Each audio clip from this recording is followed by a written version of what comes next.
Occasion ఏదైనా location ఎక్కడైనా తెలుగువారి వేడుక అంటే ఆలివ్ మిఠాయి ఉండాల్సిందే. నమస్కారం. మనతో పాటు డాక్టర్ అరవిందరావు గారు ఉన్నారు. వారు డైరెక్టర్ జనరల్ ఆఫ్ పోలీస్‌గా సుదీర్ఘకాలం సేవలందించిన వారు. అన్ని వ్యవహారాలు, అంతర్జాతీయ వ్యవహారాలు, అంతర్గత భద్రత, ఇంటర్నల్ సెక్యూరిటీ, నేషనల్ సెక్యూరిటీ అంశాలు కూడా బాగా ఎరిగినవారు. ప్రస్తుతం కశ్మీర్‌లో జరుగుతున్న నేపథ్యంలో పాకిస్తాన్, ఇండియా మధ్య జరుగుతున్న వ్యవహారాలు, ఈ ఉగ్ర దాడి, యుద్ధం వచ్చిందా? యుద్ధ వాతావరణం ఏర్పడిందా? భవిష్యత్తు ఎలా ఉంటుంది? మనం ఏం చేయాలి? ఏం చేయకూడదు? దౌత్య నీతి ఎలా ఉండాలి? అంతర్జాతీయ సంబంధాలు ఎలా ఉండాలి? ప్రస్తుతం మన ఈ ఇష్యూని మనం ఎలా టేకప్ చేయాలి, ఎలా ఆలోచించాలి, ఇవన్నీ కూడా వారి ద్వారా తెలుసుకునే ప్రయత్నం చేద్దాం. నమస్కారం. నమస్కారం అండి. పాకిస్తాన్ దాడి, ఉగ్రదాడి కశ్మీర్లో దాదాపు చాలా ఏళ్ల తర్వాత దాడి జరగటం, టూరిస్టులు చచ్చిపోవటం, ఒక యుద్ధ వాతావరణం రెండు దేశాల మధ్య ఉండటం, వాళ్ళ మధ్య మన మధ్య, ఈ పరిణామాలను మీరు ఎలా చూస్తున్నారు? దీని మీద మీరు ఏం వ్యాఖ్య చేస్తారు? ఈ ఉగ్రవాద దాడులు అనేవి తరచుగా జరుగుతున్నవేనండి. ఎందుకంటే ఇది కొత్త ఏం కాదు. ఎన్నో ఇండిపెండెన్స్ వచ్చినప్పటి నుంచి కూడా ఈ ఉగ్రవాద దాడులు జరుగుతున్నటువంటిదే. Pakistan sponsored terrorism. పాకిస్తాన్లో బాగా ట్రైన్ అవుతారు. ఆ టెర్రరిస్ట్ సెంటర్స్ ఉంటాయి. ఆర్మీ వాళ్ళే వీళ్ళకి ట్రైనింగ్ ఇస్తారు. ఆర్మీలో ఇంటర్ సర్వీసెస్ ఇంటెలిజెన్స్ వింగ్ అని ఒకటి ఉంది కదా, ఐఎస్ఐ అంటాం కదా, ఇంటర్ సర్వీసెస్ ఇంటెలిజెన్స్ అని. వాళ్ళు ఇలాంటివన్నీ కూడా ఇట్లాంటి వాళ్ళకు ట్రైనింగ్ ఇచ్చి వీళ్ళని పంపుతుంటారు అన్నమాట, ఉగ్రవాదులను పంపుతుంటారు. ఇది ఈసారి ఏమిటంటే ఇంతకు ముందంతా కొన్ని ప్లేసుల్లోనే మామూలుగా జరిగేది. ఇప్పుడు అన్ఎక్స్పెక్టెడ్గా కొద్దిగా ఇంటీరియర్ ప్లేస్లో ఎక్కడైతే జనరల్గా ఎవరు పోరో టూరిస్టులు ఇంతవరకు ఎప్పుడు ఇంత లార్జ్ స్కేల్లో అటాక్ చేయలేదు. ఇప్పుడు ఈసారి బహుశా they wanted to give a message. ఇప్పుడు ఎందుకంటే మన వాళ్ళు కూడా మేము జీరో టెర్రరిజం అయిపోయింది, దాని జీరో టాలరెన్స్, తర్వాత టెర్రరిజం పూర్తిగా తగ్గిపోయింది, కంప్లీట్గా Pakistan Kashmir is under our control అని చెప్పని అంటున్నారు కదా. ఎప్పుడైతే మనం కాశ్మీర్లో మనం పూర్తిగా శాంతి సాధించాము అని చెప్పుకుంటారో వాడికి కూడా కొంచెం ఛాలెంజ్ చేయాలనిపిస్తూ ఉంటుంది. సో అందుకని అమెరికన్ వైస్ ప్రెసిడెంట్ వచ్చిన సందర్భంలోనే ఈ ఈ ఈ పని చేశారన్నమాట. సో ఇది చాలా దారుణమైనటువంటి సంఘటన. దేశమంతా ఖండించాల్సిందే. దేశమే కాదు, ప్రపంచమంతా ఖండించాల్సిందే. కానీ ప్రపంచమంతా ఖండిస్తుందని మన టీవీలు చెప్తున్నాయి, కానీ ప్రపంచమంతా ఏదో న్యూట్రల్గానే ఉంది అని అనిపిస్తుంది. ఎందుకంటే ఈరోజు డొనాల్డ్ ట్రంప్ గారు ఒక స్టేట్మెంట్ చేశారు. ఎవరో అడిగితే, it has been going on for the last 1500 years అంటాడు. ఇండియాకు పాకిస్తాన్కు మధ్య ఉన్నటువంటి ట్రబుల్ ఆయన ఫస్ట్ 1000 years అన్నాడు. తర్వాత ఈరోజు మధ్యాహ్నం వచ్చినటువంటి ఆయన వీడియోలు చూస్తే 1500 years నుంచి ఉంది అంటాడు. అంటే దాని అర్థం ఏంటి? లీస్ట్ బాదర్డ్ అని. They are least bothered. వాళ్ళు ఏమాత్రం అవగాహన కూడా లేదు కనీసం. అది కూడా కాదు. Indian prime minister is my friend, Pakistan prime minister also is my friend, they will sort it out అని చెప్పనే ధోరణిలో ఆయన మాట్లాడాడు. మిగతా వాళ్ళు కూడా అలాగే మాట్లాడుతున్నారు. కాబట్టి దీంట్లో ఏంటంటే మనంతకు మనం దీన్ని ట్యాకిల్ చేయాల్సిందే, కానీ ప్రపంచం మనకు ఏదో సపోర్ట్ వస్తుందని అనుకోవడం చాలా అమాయకత్వం. మన వాళ్ళే దీనికి ఏ విధంగా సమాధానం చెప్పాలి అనేది ఆలోచించాలి నా అభిప్రాయం. చాలా తీవ్రమైన సంఘటన, అందరం ఖండించాల్సిన సంఘటన అని అది విషయం అండి. మా దగ్గర న్యూక్లియర్ బాంబ్స్ ఉన్నాయి. న్యూక్లియర్ మొత్తం కూడా మీరు సింధు నదీ జలాల ఇండస్ వాటర్ ఒప్పందం రద్దు చేసుకున్నారు. అలాగే ఆకాశంలో మొత్తం పాకిస్తాన్ అంతా క్లోజ్ చేసేసారు. డిప్లొమాటిక్ చాలా స్టెప్స్ తీసుకున్నారు. ముఖ్యమైనది ఈ సింధు నదీ జలాలు ఆపివేయటం వల్ల ఇంక యుద్ధం మీరు ప్రకటించినట్టుగానే మేము భావిస్తున్నాము. కాబట్టి మేము మా అణుశక్తి మా న్యూక్లియర్ పవర్ మా దగ్గర ఉంది, అవి మీకు ఎక్కువ పెట్టాము అని చెప్పి పాకిస్తాన్ అంటోంది కదా. అది దాన్ని ఎలా చూడాలి? నిజంగా వాటిని ఉపయోగిస్తారా? ఉపయోగిస్తే పరిస్థితి ఏంటి? మన వైపు నుంచి మన రియాక్షన్ ఎలా ఉండాలి? మనం ఎలా తట్టుకోగలుగుతామా ఏంటి? వాళ్ళు న్యూక్లియర్ వెపన్స్ ఉపయోగిస్తారని నేనేమనుకోవడం లేదండి. ఎందుకంటే అది చాలా డెస్పరేట్ సిచ్యువేషన్లో అప్పుడు ఎవడేం చేస్తాడో తెలియదు. అలాంటి సిచ్యువేషన్ రాదు. ఎందుకంటే ఇప్పుడు మనం చేసినది ఏంటి? సింధు జలాల ఒప్పందం యొక్క సస్పెన్షన్. ఆ సస్పెన్షన్ అంటే ఏంటి? సింధు జలాలు పోతూనే ఉన్నాయి. దాన్ని ఎవడు అడ్డుకోవడానికి మనకి ఇంతవరకు మెకానిజం ఏం లేదు. అడ్డుకోవడానికి డ్యామ్స్ లేవు. ఆ డ్యామ్స్ కట్టాలంటే ఇంకా కొన్ని ఏళ్ళు పడుతుందంట. కొన్ని 5 ఏళ్ళు పట్టచ్చు, 10 ఏళ్ళు పట్టచ్చు, ఎంత ఎమర్జెన్సీ వార్ ఫుటింగ్లో కన్స్ట్రక్ట్ చేసినా కూడా. సో అది ఇంకొక 5 కనీసం 5 సంవత్సరాల పాటు లేక 10 సంవత్సరాల పాటు we are not in a position to stop. ఎందుకంటే ఎక్సెస్ వాటర్ పోతూనే ఉంటుంది. దాన్ని ఆపడానికి ఏం మెకానిజం లేదు. సో సింధు జలాల దీన్ని అనేటువంటిది it is almost a sort of token thing అని జనరల్గా చాలామంది నిపుణులు చెప్పారు. దాన్ని కాదనడానికి మనం కాదనలేము. ఎందుకంటే ఇది మన వాళ్ళు ఏదో టీవీల్లో it's water bomb, it's hydro bomb, అది ఇది అని చెప్పని మన టీవీల్లో అన్నారు, కానీ అది పెద్ద ఇంపాక్ట్ ఏం లేదు రైట్ నౌ. సో వాడు చేసింది కూడా సిమ్లా అగ్రిమెంట్ను సస్పెండ్ చేశామన్నారు. సిమ్లా అగ్రిమెంట్ను విత్డ్రా చేసుకున్నారు. దాన్ని క్యాన్సిల్ చేస్తే దాని ఇంప్లికేషన్ ఏంటి? ఆ లైన్ ఆఫ్ కంట్రోల్ అనేది ఏదైతే ఉన్నదో దానిలో ఏమైనా వైలేషన్స్ ఉంటే there is a possibility for international negotiation. కొంచెం మనం వాడు ఎవడన్నా ఫైర్ చేసినా కూడా వాడు ఎవరినో టర్కీని పిలుస్తాడు, చైనాని పిలుస్తాడు, మరొకరిని పిలుస్తాడు, రావడానికి వాళ్ళు కూడా రెడీగా ఉంటారు. ఇప్పుడు ఆల్రెడీ ఈరోజు న్యూస్ ప్రకారము Turkey and also China have sent some weapons అని కూడా మనం టీవీలోనే చూసాం. టర్కీ నుంచి కూడా ఒక ప్లేన్ లోడ్ అన్ని కూడా వాళ్ళు ఆల్రెడీ కొన్ని కార్గో ప్లేన్స్ వచ్చాయి. దే బ్రాట్ సమ్ ఆర్మ్స్ అని చెప్పని వచ్చింది. సో ఈ విధంగా చైనా, టర్కీ ఇట్లాంటి దేశాలు కొంత వాడికి సపోర్ట్ చేస్తాయి. అయినా యుద్ధ వాతావరణం రాదని నా అభిప్రాయం అండి. ఎందుకంటే యుద్ధం అనేది చేస్తే వాడికి ఎకనామికలీ చాలా గొప్ప లాస్ ఉంటుంది, మనకు ఎకనామికలీ గొప్ప లాస్ ఉంటుంది. ఇప్పుడు it is no doubt a very serious situation calling for a great response. ఇవన్నీ వార్ గేమ్స్ అని అంటాం కదా, వార్ గేమ్స్లో జరిగేటువంటివే. ఏంటంటే నేను దెబ్బ కొట్టాను, వీడు ఎక్కడ కొడతాడో చూద్దాం, వీడికి ఎంత మాత్రం ఇంటెలిజెన్స్ ఉందో అని. ఇప్పుడు ఫస్ట్ ఆఫ్ ఆల్ మనకు కూడా మన వాళ్ళు కూడా ఒప్పుకున్నారు కదా కొంతవరకు ఇంటెలిజెన్స్ ఫెయిల్యూర్ అని కూడా ఒప్పుకున్నారు. ఇంటెలిజెన్స్ ఫెయిల్యూర్ అనేది మనం అనలేమండి. ఎందుకంటే అన్ని సందర్భాల్లో 100% ఇంటెలిజెన్స్ ఉండదు. అప్పుడప్పుడు ఏదో దెబ్బ తగులుతూ ఉంటుంది. దెబ్బ తగిలినప్పుడు మనం ఏం చేయాలి అనేటువంటిది ఒక రెస్పాన్స్ మెకానిజం ఏదన్నా పెట్టుకుని ఉండాలి. అలాంటిది ఏదన్నా మనకేమన్నా గేమ్ ప్లాన్ ఉన్నదా మనకు తెలియదు. ఎందుకంటే మనకంటే తెలివైన వాళ్ళంతా అక్కడ పైన కూర్చొని ఉంటారు కదండి. వాళ్ళు ఐబీ ఇంటెలిజెన్స్ బ్యూరో కావచ్చు, ఇంకా డోవల్ గారు కావచ్చు, వీళ్ళందరూ కూర్చొని ఉంటారు కదా. సో వాళ్ళు ఆ విధంగా ఏ విధంగా స్ట్రాటజీ చేస్తారో మనకు తెలీదు. నా దృష్టిలో యుద్ధం కంటే సమ్ కోవర్ట్ ఆపరేషన్ ఏదైనా చేస్తారేమో అని అనిపిస్తుంది.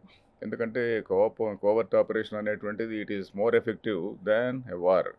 ఇప్పుడు వార్ అంటే ఏంటి? ఇప్పుడు రష్యా చూడండి, రష్యా ఎంతో పవర్ఫుల్ కంట్రీ కదా. ఆ యుక్రెయిన్ మనం వారం రోజుల లోపల మనం బట్టేస్తామని చెప్పినటువంటి ఉద్దేశంతో వెళ్ళాడు.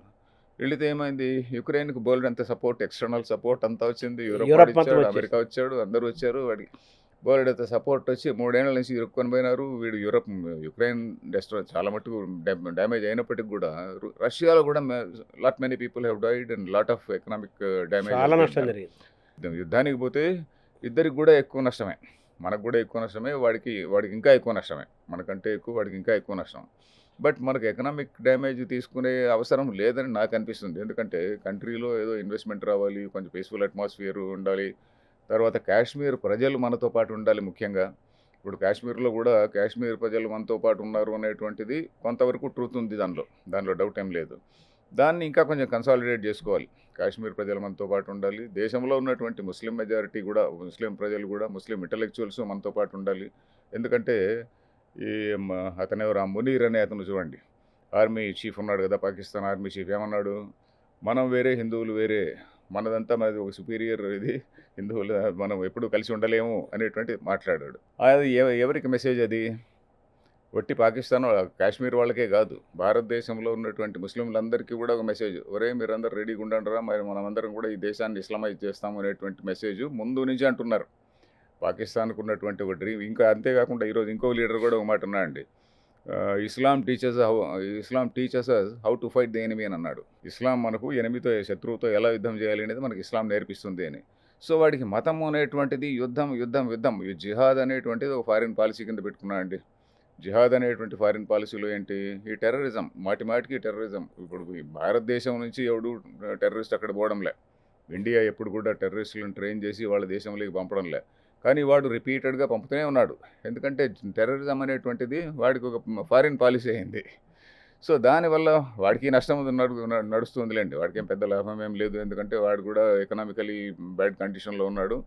బట్ మనకు కూడా పెద్ద న్యూసెన్స్. తర్వాత మీరు ఒక మాట అన్నారు కదా సార్, నాకు యుద్ధం వస్తుందనే నమ్మకం నాకు లేదు, అలాగే న్యూక్లియర్ పవర్ను ఉపయోగిస్తారని అంత సాహసం ఎవరు చేయరు, అదే అంత చిన్న విషయం కాదు అని చెప్తూ మీరు ఏమన్నారంటే, మీరు ఎక్కడ వర్రీ అవుతున్నాను నేను అంటే, ఈ కోవర్ట్స్ అనేది ఆపరేషన్ జరుగుతాయి, నాకు వర్రీ అవుతున్నా అన్నారు. అది కాదండి, కోవర్ట్ ఆపరేషన్ మన వాళ్ళు చేయాలి అని అంటున్నా. మనవాడు చేయాలా? అదే కోవర్ట్ ఆపరేషన్ మన వాళ్ళు చేయాలండి. ఎందుకంటే ఇప్పుడు ఇది వరకు కూడా కొంతమంది పాకిస్తాన్లో కొంతమంది ఇంపార్టెంట్ పీపుల్ని ఎవరో గుర్తు తెలియని వ్యక్తులు చంపారు.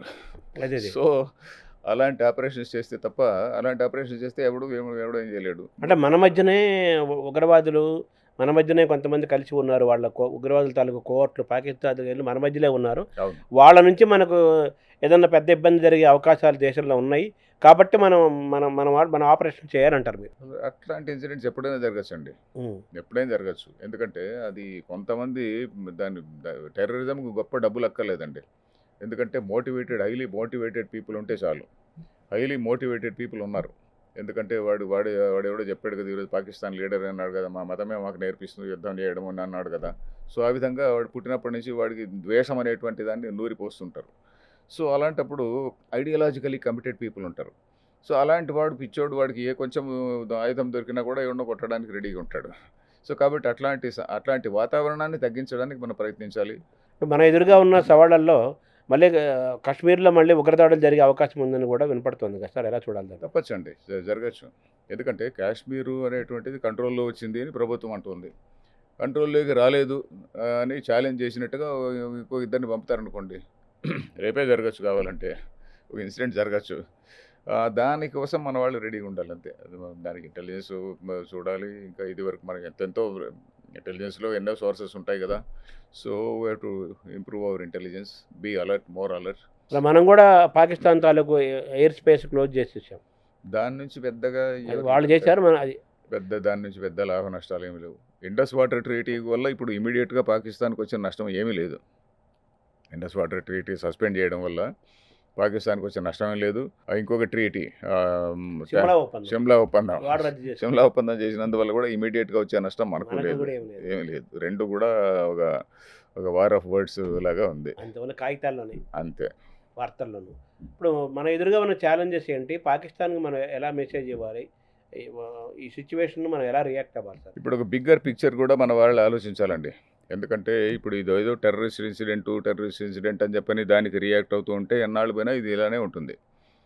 పోతే ఈ దేశంలో ఉన్నటువంటి ఒక ఉద్రిక్త వాతావరణం ఉంది కదా. ఇప్పుడు వక్ఫ్ బిల్లు ఉన్నదనుకోండి, ఆ వక్ఫ్ బిల్లు గురించి ఇప్పుడు ఒక ఉద్రిక్తమైనటువంటి వాతావరణం వచ్చే పరిస్థితి ఉంది కదా, depending on what supreme court says. So ఇట్లాంటి వాతావరణాన్ని తగ్గించడానికి ప్రయత్నించాలి. అంటే వక్ఫ్ బిల్లు అది ఉండకూడదు అని కాదు. ఇప్పుడు పాకిస్తాన్లో మనం ఇండిపెండెన్స్ వచ్చిన 1947లో హిందూ మైనారిటీ ఎంత ఉండేదండి? 15% ఉండేది. మనం ఎప్పుడైనా కానీ వాళ్ళని ప్రొవోక్ చేయాలని కానీ, ఇప్పుడు హిందూ మైనారిటీని ఎక్కడ వాళ్ళ స్ట్రెంగ్త్ పెంచి వాళ్ళ ద్వారా మనం మళ్ళీ పాకిస్తాన్ అంతా హిందూ మతంగా మార్చాలి అని చెప్పని మనం ఎప్పుడు ప్రయత్నించలే. వాళ్ళందరినీ కూడా పాకిస్తాన్ వాళ్ళు చంపుతున్నా కూడా మన వాళ్ళు ఎవరు మాట్లాడలే. పాకిస్తాన్ వాడు వాళ్ళందరినీ కూడా చంపుతుండి వాళ్ళని టోటల్ డిస్క్రిమినేట్ చేసి, ఇప్పుడు మనకు బీఎస్ఎఫ్ వాళ్ళు ఇలాంటి ఆఫీసర్లు చెప్పేది ఏంటంటే, అక్కడ ఒక బార్డర్ విలేజెస్ అన్నిటిని కూడా బీఎస్ఎఫ్ వాళ్ళ దగ్గర రికార్డు కూడా ఉంటుందండి. ఆ బార్డర్ విలేజెస్లో పర్సెంటేజ్ ఆఫ్ పీపుల్ హిందూస్ ఉన్నారనుకోండి, ఎక్కువ మంది ఉన్నారనుకోండి, పాకిస్తాన్ గవర్నమెంట్ అప్పుడు ఎలా చేసింది? ముస్లిమ్స్ ఎవరైతే ఉన్నారో ముందుకు రండి అని ఫాలోఅవుట్, ముస్లిమ్స్కి మాత్రమే వెల్ఫేర్ స్కీమ్స్, మిగతా వాళ్ళకి లేదు. ఆ విధంగా టోటల్ డిస్క్రిమినేషన్ చేసి పడేసింది. టోటల్ డిస్క్రిమినేషన్ చేసి హిందువులకు కంప్లీట్గా ఇంకా వాడికి ఎలాంటి వెల్ఫేర్ స్కీమ్ లేదు, ఎలాంటి గవర్నమెంట్ సపోర్టు లేదు. ఒక వర్గాన్నే సపోర్ట్ చేసే పద్ధతిలో ఉన్నారు కానీ వాళ్ళు ఇద్దరిని కూడా ఈక్వల్గా ట్రీట్ చేయడం లేదు. సో ఇది మనకు వచ్చినటువంటి దౌర్భాగ్యం. మొట్టమొదటి నుంచి మనకు వచ్చినటువంటి దౌర్భాగ్యం. మన మేధావులు ఒక వర్గాన్నే నెత్తిన పెట్టుకుని ఉన్నారు కానీ ఇంకొక వర్గాన్ని మొత్తం వీళ్ళందరూ ఏదో మత శాంతసవాదులు ఉన్నట్టుగా ట్రీట్ చేయడము. ఇమిగ్రేషన్ జరుగుతున్నది, మనకు కూడా ఇమిగ్రేషన్ ఇండిపెండెన్స్ టైం నుంచి బంగ్లాదేశ్ నుంచి ఇక్కడి నుంచి ఇమిగ్రేషన్ నడుస్తున్నది. ఆ ఇమిగ్రేట్స్ అందరినీ కూడా ఓట్ బ్యాంక్గానే మార్చుకోవడం అనేటువంటిది నిజంగా దేశద్రోహమే కదండి. నా దృష్టిలో దేశద్రోహం. ఎందుకంటే ప్రభుత్వంలోకి వచ్చినటువంటి ఏ ప్రభుత్వమైనా, అధికారంలోకి వచ్చిన ఏ ప్రభుత్వమైనా, ఏ పార్టీ అయినా వాళ్ళకి ప్రజల్ని రక్షించడం అనేటువంటిది ఒక బాధ్యత కదా. అందులో కూడా ఈ మెజారిటీ ప్రజలు, ఇండిజినస్ ప్రజలు 80% అప్పుడు 80% ఉన్నటువంటి ప్రజల్ని వీళ్ళను రక్షించడము, వీళ్ళ సంస్కృతిని రక్షించడము, వీళ్ళ సెంటిమెంట్స్ రక్షించడము అనేటువంటిది కూడా ఒక బాధ్యత కదా. అంటే మిగతా వాళ్ళని తక్కువ చూడాల్సిన పనిలే, కానీ వీళ్ళని తక్కువ చూసి వేరే వాడికి ఎక్కువ పెద్దపీట వేస్తున్నప్పుడు అలాంటి వాతావరణాన్ని పెంచడం అనేటువంటిది వాళ్ళు చేసినటువంటి ధర్మద్రోహం. ఉంటే ఇప్పుడు ఎవరు మెచ్చుకోరు. ధర్మం అనేటువంటి మాట అది పెద్ద ట్యాబు అయిపోయింది కదా. అది ధర్మద్రోహము, దేశద్రోహము కూడా అని నేను భావిస్తాను. ఎందుకంటే ఒక విధంగా ఒక వర్గం ప్రజలు రెచ్చిపోయేట్టుగా ఒక వాతావరణాన్ని పెంచడం అనేటువంటిది అది దేశద్రోహం. వాళ్లకు అన్ని మతాల గురించి ఒక అవగాహన కూడా రావాలి నా అభిప్రాయం అండి. రాజకీయ నాయకులకి వాళ్ళు కేవలము ఈ భారతీయ సంస్కృతిని మాత్రం నిందిస్తూ మిగతా సంస్కృతులను ఎలాంటి విమర్శ కూడా లేకపోవడం అనేటువంటి చాలా చాలా తప్పు. ఎందుకంటే వాళ్ళు నిజాన్ని లాంగ్ టర్మ్లో దేశానికి ద్రోహం చేస్తున్నారు. ఇప్పుడు వాళ్లకు ఏ మతం, ప్రతి మతం యొక్క మూల సిద్ధాంతము, ఆ మూలాలు కొంచెం ఫండమెంటల్ ప్రిన్సిపల్స్ ఏవైతే ఉంటాయో తెలుసుకోవాలండి. ఎందుకంటే ఇస్లాం అనేటువంటిది సమాజాన్ని గైడ్ చేస్తుంది, సొసైటీని అంతటిని కూడా పుట్టినప్పటి నుంచి వాడిని ఒక సోల్జర్ లాగా తయారు చేస్తుంది. కానీ అదే హిందూ మతం ఏమిటి? హిందూ మతం నువ్వు ప్రతి ఒక్కడిని కూడా వాడిని భగవంతుడిని రూపంగా చూడు.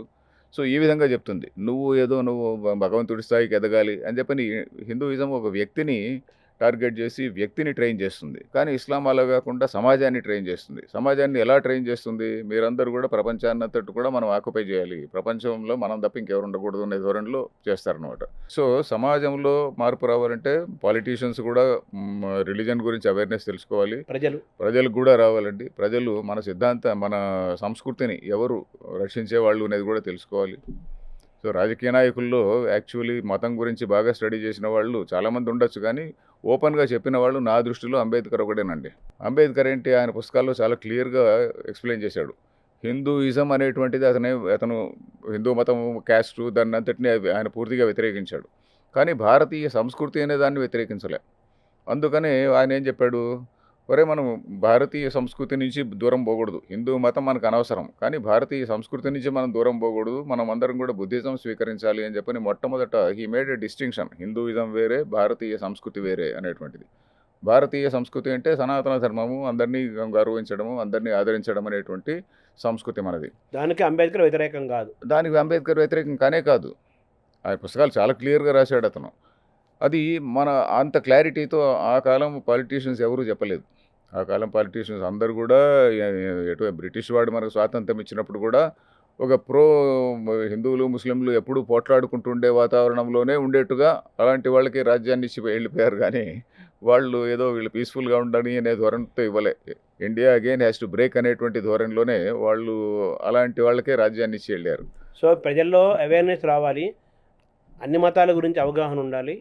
నువ్వు ఏ మతాన్ని చెంది ఉన్నవాడో ఆ మతం పట్ల కూడా నీకు సంపూర్ణమైన అవగాహన ఉండాలి. మొత్తం చరిత్ర తెలియాలి, చరిత్ర తెలియాలండి. చరిత్ర తెలియకపోతే చరిత్రలో ఇట్లాంటి సందర్భాలే కొన్ని వచ్చి ఉంటాయి. దాన్నే రీకంటెక్స్చువలైజింగ్ హిస్టరీ అంటాం కదా. అంటే ఇలాంటి కాంటెక్స్టే చరిత్రలో ఒకప్పుడు వచ్చింది. ఆ టైంలో మనం చేసినటువంటి పొరపాట్లు ఏమిటి, అలాంటి పొరపాట్లు ఇప్పుడు మనం మళ్ళీ చేస్తున్నామా అనేటువంటిది మనం జాగ్రత్తగా గమనించాలి. హౌ టు హ్యాండిల్ కూడా తెలుసు. హౌ టు హ్యాండిల్ అనేది, ఎందుకంటే మన చరిత్రనే మనకు మూసేశారు. చరిత్రనే 1947 నుంచి కూడా మన చరిత్ర అంతా మనకు ఏమీ తెలియకుండా చేశారు. ఇప్పుడు ఏదో కొన్ని 5-10 ఏళ్ళుగా మనకు ఏదో సోషల్ మీడియాలో కొన్ని అబద్ధాలు కొన్ని నిజాలు ఏదో అంతా వస్తూ ఉన్నాయి. కొన్ని అబద్ధాలు కూడా ఉన్నాయనుకోండి, కానీ కొన్ని నిజాలు కూడా వస్తున్నాయి. కొంత ఎందుకంటే అందరూ అన్ని ఫాల్స్ చెప్పరు కదా. ఇప్పుడు ఉదాహరణకి ఎవరు వెల్ నోన్ స్పీకర్స్ ఉంటారు, ఎవరు ఆనంద్ రంగనాథన్ కావచ్చు, సాయి దీపక్ ఇట్లాంటి వాళ్ళు ఉంటారు అనుకోండి. వాళ్ళు అబద్ధం చెప్పలేరు కదా. వాడు ఫలానా బుక్లో ఫలానా పేజీలో ఇలా ఉంది అని చెప్తారు, ఎవిడెన్స్ క్లియర్గా చెప్తారు. సో అవన్నీ మనం టెస్ట్ కూడా చేసుకోవచ్చు, వెరిఫై కూడా చెక్ కూడా చేసుకోవచ్చు. సో ఆ విధంగా సోషల్ మీడియా వల్ల మనకు కొంత చరిత్ర తెలుస్తున్నది. అరే మనం ఎంత వెర్రి వాళ్ళలాగా పెరిగామండి, మనకి ఏమీ తెలియకుండా ఎంత అజ్ఞానంలో పెరిగామని చెప్పని మనకు అనిపిస్తుంది. సో ఇవన్నీ కూడా మనకు తెలియాలండి. తర్వాత ఇంటర్నేషనల్ రిలేషన్స్ కూడా అంతో ఎంతో తెలుసుకోవాలి. ఎందుకంటే మనకు పాకిస్తాన్ ఒకడే కాదు కదండి, చైనా కూడా మన నైబరే. చైనా వాడు మనకు కల్చరల్ రిలేషన్స్ కొన్ని వేల సంవత్సరాలుగా మనము వాళ్ళకి అందరు కూడా కలిసే ఉన్నాము. అండ్ చైనాకు హిందూ దేశం ఇండియా అంటే వాళ్ళకి చాలా గొప్ప రెస్పెక్ట్ ఉండేది.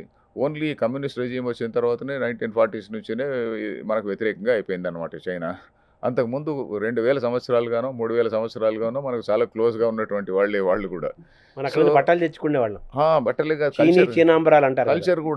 కల్చర్ కూడా టోటలీ కన్ఫ్యూషన్ ఇది కావచ్చు. మన దగ్గర నుంచి బుద్ధిజం వెళ్ళింది, Buddhism totally dominated China. So అట్లాంటి చైనా పూర్తిగా మారిపోయింది. అంటే ఇప్పుడు వాళ్ళకు కూడా కొంచెం అంతో ఎంతో కల్చరల్ రూట్స్ గురించి వస్తున్నది. సో ఆ కల్చరల్ టైస్ కూడా పెంచుకునే ప్రయత్నం చేయాలి. చైనా వాడి దేశంలో ఇస్లాంను కంప్లీట్గా కాలు కింద నొక్కి పెట్టేశాడు. వాడి దేశంలో వీగర్ ప్రావిన్స్ అని ఉంది కదా, వీగర్ ప్రావిన్స్లో ముస్లిమ్స్ను ఎలాంటి నోరెత్తడానికి వీలు లేకుండా మాస్క్ కట్టుకున్నా కూడా అది చైనీస్ ప్యాటర్న్లోనే కట్టుకోవాలి, కానీ మాస్క్ వీళ్ళ ప్యాటర్న్లో కట్టుకోవడానికి లేదు. సో ఆ పద్ధతిలో వాళ్ళు ఖురాన్ను కూడా కొంచెం మాడిఫై చేసి పెట్టారు అక్కడ. సో ఆ విధంగా కంట్రోల్ చేసి పెట్టాడు. కానీ బయట ఉన్నటువంటి ఇస్లామిక్ కంట్రీస్కి వాడు సపోర్ట్ చేస్తున్నాడు అనమాట. అంటే చైనా పాకిస్తాన్ను ఒక చిన్న రౌడీగా వాడుకుంటున్నాడు. మనం ఏదో రౌడీ కొంతమందిని గ్యాంగ్ని పెట్టుకొని ఉంటాం కదా, పాకిస్తాన్ ఇండియాకి వ్యతిరేకంగా ఒక చిన్న రౌడీ గ్యాంగ్ కింద వాడుకుంటున్నాడు. సార్ ఇస్లామిక్ దేశాల నుంచి మనకి ఇబ్బంది ఉండదా ప్రస్తుతం ఉన్న వాతావరణంలో? కొన్నిటి నుంచి ఉండకపోవచ్చు అండి, ఎందుకంటే వాళ్ళు కూడా కొంత రియలైజ్ అవుతున్నారు. ఇప్పుడు ఫర్ ఎగ్జాంపుల్ సౌదీ అరేబియా కావచ్చు, కొంత మోడర్నిటీ వస్తూ ఉంది వాళ్ళకు కూడా. కొన్ని దేశాల్లో ఉదాహరణకి ఇప్పుడు టర్కీ ఉందనుకోండి. టర్కీలో ఒకప్పుడు లేడీ ప్రైమ్ మినిస్టర్ ఉండేది. లేడీ ప్రైమ్ మినిస్టర్ ఉన్నప్పుడు she was a very modern person. ఆ తర్వాత ఇప్పుడు ఫండమెంటలిస్ట్ ఎప్పుడైతే వచ్చారో వాళ్ళు ఇప్పుడు మళ్ళీ మనకేదో ఇస్లామిక్ క్యాలిఫేట్ రావాలి. క్యాలిఫేట్ అంటే ఇస్లామే ప్రపంచాన్నంతటిని కూడా రూల్ చేయాలి అనేటువంటి ఐడియాలజీతో వాళ్ళు ముందుకు పోతున్నారు. అందుకనే టర్కీ, ఖతార్, ఇప్పుడు ఖతార్ అనేది చాలా చిన్న కంట్రీనే అయినప్పటికీ కూడా Qatar is having lot of influence on American universities also. ఇప్పుడు అమెరికన్ యూనివర్సిటీస్ ఉన్నాయి కదా, అమెరికన్ యూనివర్సిటీస్ పైన కూడా ఇప్పుడు వాళ్ళకి ఫండ్స్ ఎక్కడి నుంచి వస్తున్నాయి. ఇప్పుడు హార్వర్డ్కి for example Trump has cut down funds.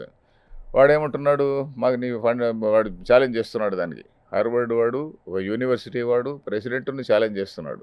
వాళ్ళకి డబ్బులు ఎక్కడి నుంచి వస్తున్నాయి అంటే ఇదిగో ఈ కంట్రీస్ నుంచి రకరకాలైన డొంక తిరుగుడు రూట్స్లో వస్తున్నాయి అన్నమాట వాళ్ళకి.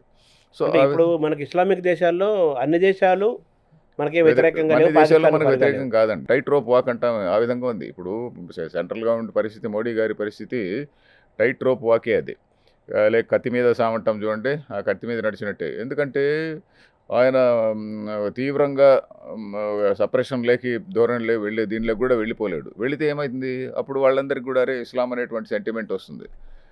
చాలా చాలా రెస్ట్రెయింట్గా ఉంటూ కరెక్ట్గా ఎవరైతే ఇట్లాంటి పనులు చేస్తున్నారో, ఇట్లాంటి వాటిని ఎంకరేజ్ చేస్తున్నారో అలాంటి వాళ్ళని మాత్రమే మనం ఎలిమినేట్ చేసేటువంటి పంతా పెట్టుకోవాలి.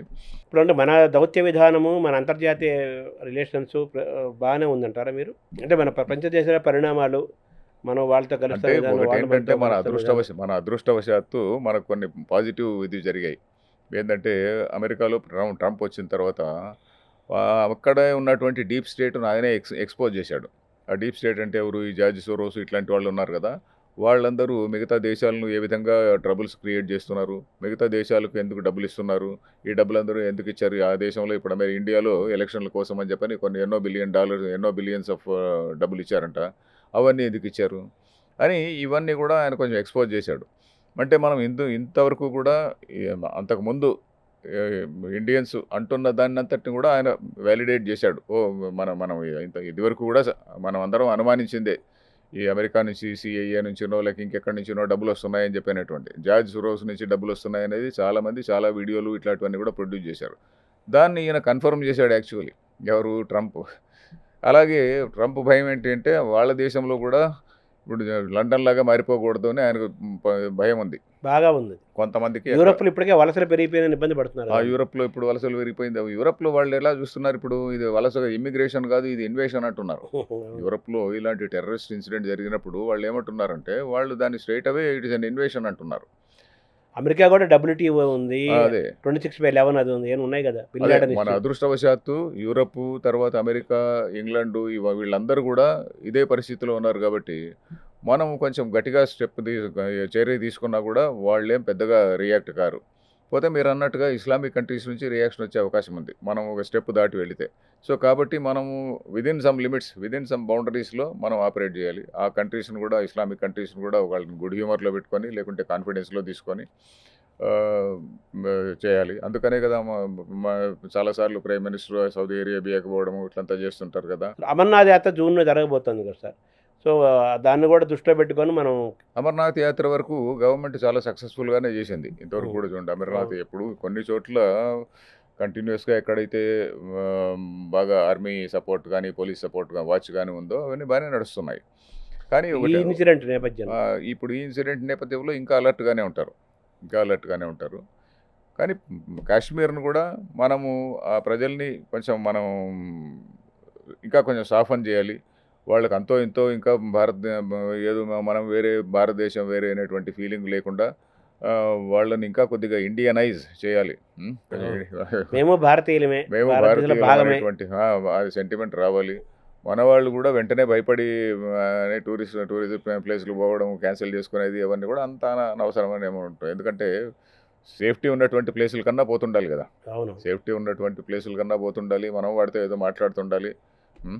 సో మనం మిలిటరీ పరంగాను, అన్ని రకాల ఆర్థికంగాను, మిలిటరీ పరంగాను, అణ్వాయుధాల ప్రకారం అన్ని రకాలుగా మనం పాకిస్తాన్ కంటే ఎంతో శక్తివంతంగా ఉన్నట్టే కదా ఎంత యాక్చువల్గా. ఉన్నా కూడా పాకిస్తాన్తో యుద్ధం వచ్చింది అనుకోండి, ఉదాహరణకి పాకిస్తాన్తో యుద్ధం వస్తే ఇందాక ఎవరో ఒక అనలిస్ట్ ఒక ఆయన చెప్పాడు, Pakistan wants a limited war అంట. ఎందుకంటే పాకిస్తాన్ ప్రజలు ఆర్మీకి చాలా వ్యతిరేకంగా ఉన్నారు ఇప్పుడు. ఆర్మీ ఆర్మీ ప్రజలు పాకిస్తాన్ ప్రజలు ఎందుకు వ్యతిరేకంగా ఉన్నారంటే ఆర్మీ భయంకరమైనటువంటి కరప్షను. ఆర్మీ వాళ్ళు they dominate in every sphere. పాకిస్తాన్లో వాటర్ సప్లై కూడా it is under the control of ఆర్మీనంట. మొన్నటి వరకు తెలియదు పాకిస్తాన్లో వాటర్ సప్లై కూడా. So all water sources are controlled by them, every other resource is controlled by them. అందుకని ఆర్మీ ప్రజలకి వాళ్ళంటే చాలా సామాన్య ప్రజలంతా వ్యతిరేకంగా ఉన్నారు. సో అలాగే ప్రభుత్వం పట్ల కూడా వ్యతిరేకంగా ఉన్నారు. సో ఇప్పుడు యుద్ధం వచ్చిందనుకోండి, ఇప్పుడు జనరల్ మునీర్ గాడు వాడు ఒక హీరో అవుతాడు. ఇప్పుడు ప్రజలు కూడా ఆర్మీ వెంట ఉంటారు. సో ఒక లిమిటెడ్ వార్ వస్తే Kashmir Pakistan will welcome it. పోతే లిమిటెడ్ వార్ చేయడం అనేటువంటిది మనకు నష్టమే, వాళ్లకు నష్టమే. సో మనం పవర్ఫుల్గా ఉన్నామంటారా కంపారిటివ్గా? పవర్ఫుల్గా ఉన్నాం, దానిలో డౌట్ ఏం లేదు. పోతే వాడిని ఇంకా ఆర్థికంగా కుంగదీయాలి. ఇప్పుడు ఎట్లాగైతే పాకిస్తాన్ వాడికి భారతదేశాన్ని విడగొట్టాలి అనేటువంటి ఎజెండా ఉంటుందో, పాకిస్తాన్ని విడగొట్టాలి అనేటువంటి లాంగ్ టర్మ్ ఎజెండా మనకు తప్పకుండా ఉండి తీరాలండి. పాకిస్తాన్ని విడగొట్టుకుంటే మన దేశానికి పీస్ ఉండదు. అంటే వాడు ఆర్థికంగా కుంగదీయాలంటే ఏం చేయాలంటారు? ఇప్పుడు చిన్నగా చేస్తున్నారు కదండి. మనకు ఇప్పుడు బంగ్లాదేశ్ను ఆర్థికంగా దెబ్బ కొట్టామని అంటున్నారు. అది ఎంతవరకు ట్రూతో నాకు తెలియదు, కానీ మన వాళ్ళు ఏమో చెప్తున్నారు చాలామంది. సో అదేవిధంగా పాకిస్తాన్ కూడా ఇప్పుడు పాకిస్తాన్ చాలా ఆర్థికంగానే వీక్గానే ఉంది కదా. సో పాకిస్తాన్ ఏ విధంగా ఆర్థికంగా కృంగదీయచ్చు అనేటువంటిది కొంతమంది కొన్ని సజెషన్స్ కూడా ఇచ్చారు. సో అంతేకాకుండా ఇప్పుడు బెలూచిస్తాన్లో వాళ్ళు సెపరేట్గా కావాలి అనుకుంటున్నారు. సో పాకిస్తాన్ను ఎలాగైనా విడగొట్టాలి అనేటువంటిది మన వాళ్ళ అజెండా ఉండాలి నా అభిప్రాయం అండి. పాకిస్తాన్ 3 ముక్కలుగా విడిపోయే తరుణం కూడా వచ్చేసింది కూడా ఒక పక్క వినపడుతుంది. చేసింది, ఇదిగో చేసేస్తున్నాడు మోడీ అని చెప్పని మన వాళ్ళు ఊరికేనే భుజాలు ఎగరేసుకుంటుంటారండి. మన వాళ్ళు ఈ భక్తులు ఎక్కువైపోయారు, అది వచ్చిన ప్రాబ్లం. భక్తులు ఎక్కువ కావడం వల్ల మనకు రియాలిటీ ఏమిటో తెలియడం లేదు. సర్జికల్ స్ట్రైక్స్ వచ్చే అవకాశం ఉంది, చేయాలి అని. అలాగే ఆపరేషన్స్, కోవర్ట్ ఆపరేషన్స్ అవి టేకప్ చేయాలి, చాలా అలర్ట్ గా ఉండాలి. ఇప్పుడు మోడీ గారు అన్నారు కదా, అంటే వీళ్ళ లీడర్స్ కూడా ఒక్కొక్కసారి హమ్ ఘుస్కే మారేంగే ఇట్లాంటి స్టేట్మెంట్స్ కూడా అనవసరం అండి. ఇట్లాంటి స్టేట్మెంట్ ఇప్పుడు ఈయన ఒకసారి కాదండి, అక్కడెక్కడో అక్కడెక్కడో కెనడాలో ఎవడో చనిపోతే హమ్ ఘుస్కే మారేంగే అది ఇది ఆ టైంలో పెద్దవాళ్ళు హై లెవెల్లో ఉన్నటువంటి వాళ్ళు మాట్లాడితే మనం చేసినామని మనం ఒప్పుకున్నట్టే కదండి. అది చాలా తప్పు కదా. సో ఆ సంయమనం పాటించాలి.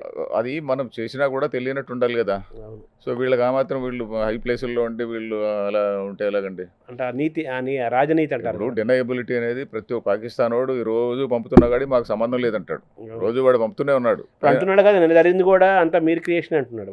మీరే అదే మాటను మన రాబర్ట్ వడ్రానా ఆయన కూడా అంటున్నాడు.